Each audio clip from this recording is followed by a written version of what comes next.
बताते हैं वशिष्ठ जी ने चारों भाइयों के नामकरण किए। थोड़े बड़े भले तो गुरु जी के आश्रम में पढ़ने के लिए गए और अल्पकाल विद्या सब पाई, गुरु ग्रह पढ़ न गए रघुराई। थोड़े से समय में ही सारी विद्याओं का अध्ययन करके आ गए। एक बात बताऊं, ये श्रीमद् भागवत की कथा में राम कथा है ना, बिल्कुल छोटे से रूप में है, छोटे से रूप में। आप लोग ये मत कहना कि जल्दी उसको राम कथा को लपेट के रख दिया। यदि राम कथा का तुम्हारा सुनने का मन हो तो कभी मौका देना, 7 दिन की 9 दिन की पूरी राम कथा सुनाऊंगा। लेकिन इसमें ये जो राम कथा भगवान श्री कृष्ण की कथा से पहले व्यास जी महाराज ने जब कही है ना, वो क्यों कही है? जब तक व्यक्ति के जीवन में राम कथा नहीं उतरेगी तब तक श्री कृष्ण की कथाओं का आनंद नहीं ले सकता, क्योंकि राम कथा में मर्यादा है और जब तक मर्यादा में व्यक्ति नहीं आएगा तब तक भगवान की भक्ति का लाभ नहीं उठा सकता। इसलिए संक्षेप में राम कथा कही है। थोड़े से दिनों में राम जी पूरी विद्या का अध्ययन करके आए और गुरु के यहाँ से आ ही पाए, तब तक विश्वामित्र जी आए गए। विश्वामित्र जी और काय के लिए आए? राम जी को मांगने के लिए। विश्वामित्र जी के जीवन में समस्याएं हैं। समस्या क्या है? विश्वामित्र जी जब साधना के लिए बैठते हैं तब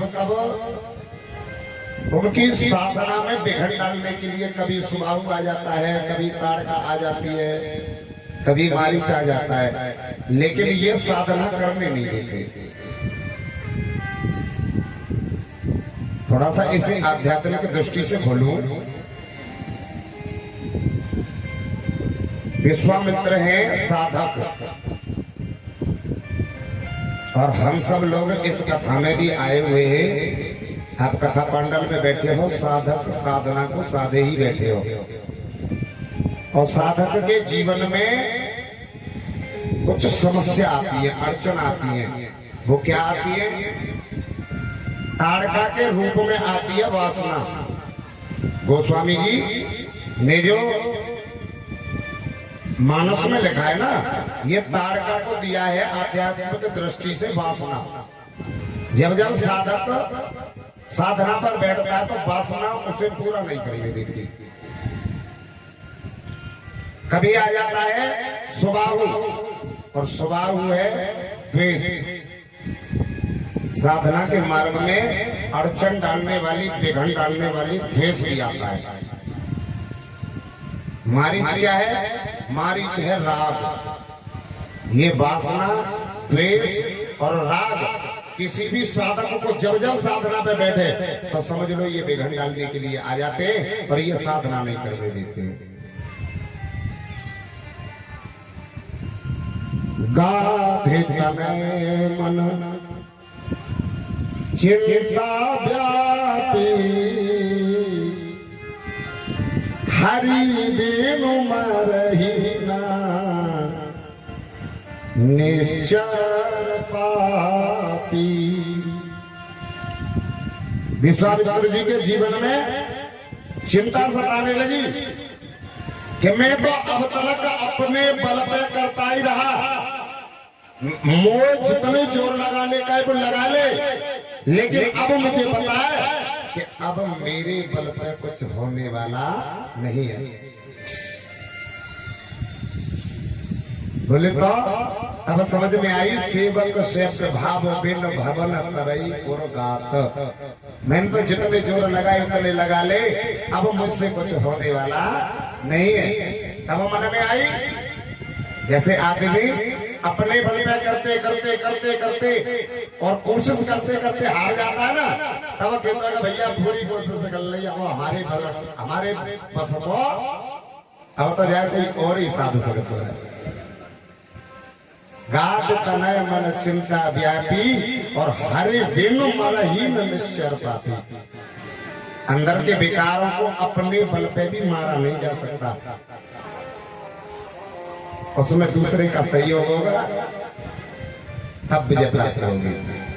राम जी को लेने के लिए गए और जैसे ही दशरथ जी के पास में पहुंचे, दशरथ जी ने बहुत सम्मान किया साहब जम के। आओ महाराज आओ, है मैं सेवक समेत तो सुत नारी, मैं तो आपका दास हूं साहब, कैसे आना हुआ? आओ। खूब स्वागत सत्कार किया और बोले बताओ कैसे आए? विश्वामित्र जी बोले आए काए अनुज समेत देव रघुनाथा और निश्चर बध में हो सनाथा। जैसे ही राम जी को मांगा, दशरथ जी का तो एकदम चेहरा बदल गया साहब। है पहले क्या कह रहे, मैं सेवक, मैं आपका सेवक हूं, जो चाहो सो खोल के मांग लो, जो मांगना हो सो मांग लो। और जैसे ही राम जी को मांगा, एकदम चेहरे का रुख बदल गया साहब और बोले महाराज तुमने ये क्या मांग लिया? क्या मांग लिया तुमने? सोचा तो समझा। चौथे पना पाये सतचारी,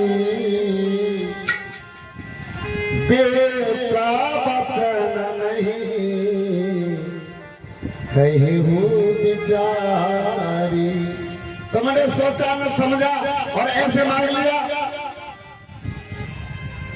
मांगे भूमि धेर गालू बेसा, यदि कुछ और मांगते आप मुझे मांग के देखो, मेरी जान मांग के देखो, हंसते हंसते दे दूंगा। और तुमने मांगा है तो क्या मांगा? मैंने चौथे पल में जाकर के इनको देखा, कैसे दे दूं? विश्वामित्र जी को लगा कि अब तो मना होने वाली है। जब तक कह रहे हैं कि जो मांगना उसे मांग लो, जो मांगना उसे मांग लो, और महाराज अब तुम ये कह रहे हो कि क्या मांग लिया? तुमने सोचा विचारा नहीं है। चेहरा और रुख जब दशरथ जी का दिखा कि अब तो बिल्कुल मना होने वाली है, तो विश्वामित्र जी ने गुरु वशिष्ठ की तरफ इशारा किया, कहने के जब चेला समझाओ, जब कोई साधु लेता है ना तो अपने लिए नहीं लेता, और ले भी लेता है तो फिर जब देता है ना तो 10 गुना 20 गुना 100 गुना 200 गुना करके नहीं, अनंत गुना करके वापस करता है। अपने चेला को समझाओ। देखना अब तलक तो दशरथ जी की नजर टेढ़ी है, स्वर बदले हुए, और क्या कह रहे महाराज क्या मांग लिया तुमने? सोचा नहीं विचारा? वशिष्ठ जी ने कहा महाराज, बोले हाँ, जे बालक तुम्हें अपने शादीशुदा करने के कुआरे रखने। दशरथ जी बोले शादी करनी है, कुआरे का ही रखने? बोले तो दे दो ना। हे भैया एकदम ऐसो पासो पलटो। बोले महाराज तुमने बताया क्यों नहीं था कि ब्याह के काजे मांगने आए हो? पहले बता देते। देने की चारों देने, पहले तो एक को बनाए। ये दशरथ जी की जो प्रवृत्ति है ना, हाँ जी यज्ञपति महाराज, परीक्षित महाराज, जो दशरथ जी की प्रवृत्ति है ना मन की, वो तुम्हारे इस क्षेत्र से बहुत तालमेल खाती है। कैसे खाती है? तुम्हारे यहाँ कोई आगंतुक अतिथि, कोई नातेदार रिश्तेदार भी आए तो तुम खूब सेवा करते हो, पानी की पूछते हो, रोटी पानी खिलाते हो, है आओ बैठना देते हो, यहाँ तक तो ठीक है। और कोई अनजान व्यक्ति आ जाए तो उसको भी तुम पानी पिलाते हो, खाना वाने की पूछते हो, आओ बैठना देते हो। लेकिन गाँव में गाना में आए कि जी कह दे कि तुम्हें पता हो जो तुम्हारे यहाँ के 2 जने आए, कहा बच्चे काई को आए कि काई को आए कि जी तुम्हारी छुड़ाई देखे हुए आए। फिर एकदम अरे यार तुमने बताई नहीं है, बता देते, चले लल्लू जा है बजाते चिल्ले क्या बोले क्या, पूरे घर में फिर तहलका मच जाता। अरे यार तुमने बताई नहीं। ऐसा ही तो हाल आज दशरथ जी का हो रहा है? पहले तो एक में, और जैसे ही वशिष्ठ जी ने कहा कि जो कुआरे रखने के शादीशुदा करने, बोले शादीशुदा करने कुआरे काहे रखने, बोले दे दो ना। एकदम महाराज तो उन्हें बता ही नहीं है, क्या पुले में आयो, अब जी बताओ धुआ देने कि चारों देने। विश्वामित्र जी बोले फिलहाल दो दे दो। राम जी को लखन को दे दिया, लेकर के चले।